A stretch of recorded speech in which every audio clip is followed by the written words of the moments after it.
Nah, apa sih itu hukum? Hukum merupakan suatu kumpulan peraturan yang mengatur tingkah laku manusia dan berlaku di masyarakat yang umum. Nah, jikalau kita melanggar hukum, maka akan dikenakan sanksi ataupun hukuman dari pihak yang berwenang. Selanjutnya saya akan membahas tentang unsur-unsur hukum. Nah, unsur hukum adalah peraturan yang dibuat oleh pihak yang berwenang yang sifatnya memaksa, dan jika kita tidak bisa menyanggupi untuk memenuhinya, kita bisa terkena beberapa sanksi. Oke teman-teman, selanjutnya kita akan membahas mengenai tujuan hukum. Sama halnya dengan pengertian hukum yang sulit untuk didefinisikan, tujuan hukum juga tidak dapat dijelaskan hanya dengan satu definisi saja. Oleh karena itu, terdapat beberapa pakar yang mengemukakan pendapatnya mengenai apa itu tujuan hukum. Yang pertama yaitu adalah Said Sampara yang menjelaskan bahwa tujuan hukum adalah untuk melindungi kepentingan manusia dan menciptakan ketertiban. Lalu menurut pakar yang kedua yaitu menurut Ross Coupon mengatakan bahwa tujuan hukum adalah untuk menjaga ketentraman, menyelesaikan perselisihan, dan mendorong perubahan sosial. Dan menurut pakar yang ketiga yaitu menurut Jono Projectoro mengatakan bahwa tujuan hukum adalah untuk mewujudkan keselamatan, kebahagiaan, dan menciptakan ketertiban di masyarakat.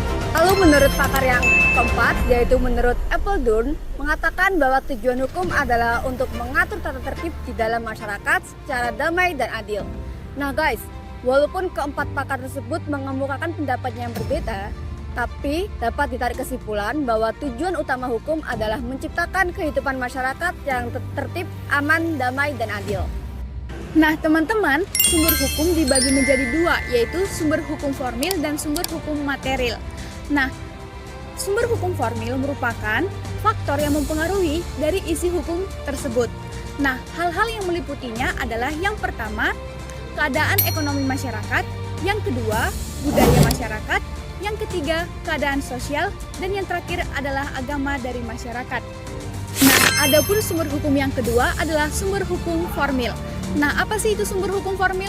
Sumber hukum formil merupakan di mana tempat berlakunya hukum tersebut, yaitu meliputi undang-undang, kebiasaan, jurisprudensi, agreement, doktrin, dan traktat.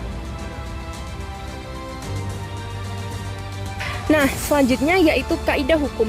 Kaidah hukum ini merupakan aturan yang bersifat memaksa dan memiliki sanksi. Adapun ciri-ciri dari kaidah hukum itu, yang pertama, ditegakkan oleh negara dan memiliki kekuasaan atas negara atau penguasa. Yang kedua, memiliki ancaman yang agar masyarakat taat kepada hukum.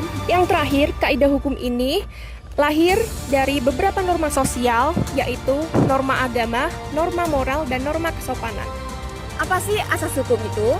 Asas hukum adalah prinsip-prinsip dasar atau landasan umum yang menjadi dasar dalam pembentukan, penafsiran, dan penerapan hukum, yang dimana asas hukum tersebut tidak selalu tertulis secara eksplisit di dalam undang-undang, tetapi menjadi jiwa atau roh dari sistem hukum itu sendiri. Dalam penerapannya, asas hukum terbagi menjadi 3 jenis, yaitu yang pertama adalah lex specialis derogat lex generalis, yaitu ketika hukum yang bersifat khusus mengesampingkan hukum yang bersifat umum. Lalu yang kedua adalah lex superior derogat lex inferior, yaitu ketika hukum yang bersifat lebih tinggi mengesampingkan hukum yang bersifat lebih rendah. Lalu yang ketiga adalah lex posterior derogat lex priori, yaitu ketika hukum yang bersifat lebih baru mengesampingkan hukum yang bersifat lama.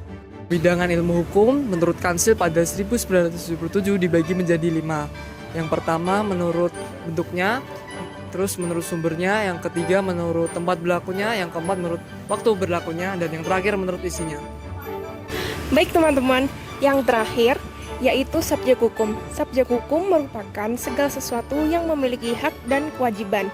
Nah, subjek hukum sendiri ada 2 teman-teman. Yang pertama yaitu manusia.